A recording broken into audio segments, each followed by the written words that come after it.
Guna memastikan peningkatan pendapatan negara dari sektor pajak, saat ini pemerintah telah mengeluarkan peraturan terbaru yaitu PP 58 tahun 2023 tentang tarif pemotongan pajak penghasilan pasal 21 atas penghasilan sehubungan dengan pekerjaan, jasa atau kegiatan wajib pajak orang pribadi.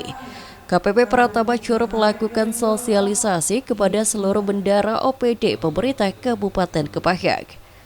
Imam Kasroi, Kepala KPP Pratama Curup menuturkan PP 58 tahun 2023 dan regulasi sebelumnya hanya berbeda di sistem pembayaran dan cara pemotongan pajak atas gaji ASN.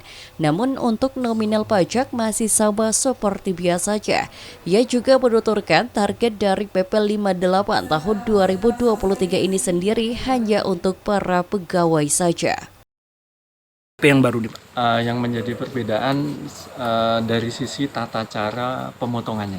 Ya, ini tentang pajak atas gaji PPh 21 itu tata cara pemotongannya. Kalau besarnya pajak tidak ada perubahan dalam 1 tahun sama, hanya berubah tata cara nyetornya. Kalau dulu motongnya, kalau dulu setiap bulan itu bisa menyesuaikan beda-beda. Sekarang dari Januari sampai November pakai tarif efektif rata-rata, flat. Nanti Desembernya baru dihitung untuk keseluruhannya selisihnya. Jadi secara total 1 tahun sama. Jadi hanya metode pemotongannya saja yang berbeda. Untuk target sendiri apa-apa aja, Pak? Selain individu nih, Pak?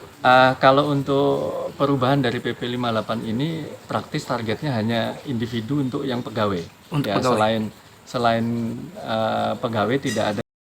Sementara untuk capaian pajak pendapatan tahun 2023 sendiri, untuk wilayah Kabupaten Kepahyang, Kepala KP2KP Kepahyang Safril Arifin menuturkan, pajak pendapatan yang berhasil diperoleh mencapai angka 51 miliar rupiah dan di tahun 2024 ini dari capaian tersebut naik sebesar 12% dari pendapatan tahun lalu.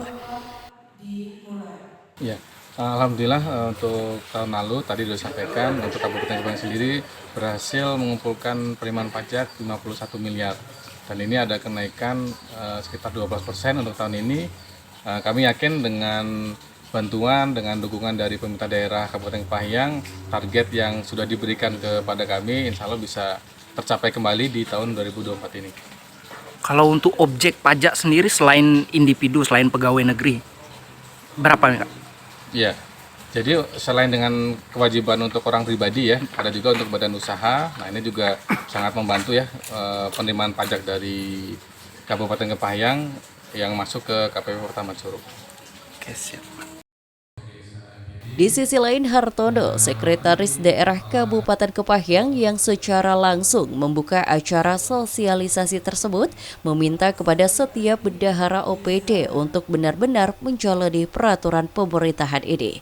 Wajib, Pak, melakukan penyetoran pajak. Wajib, harus wajib, karena pajak itu kewajiban.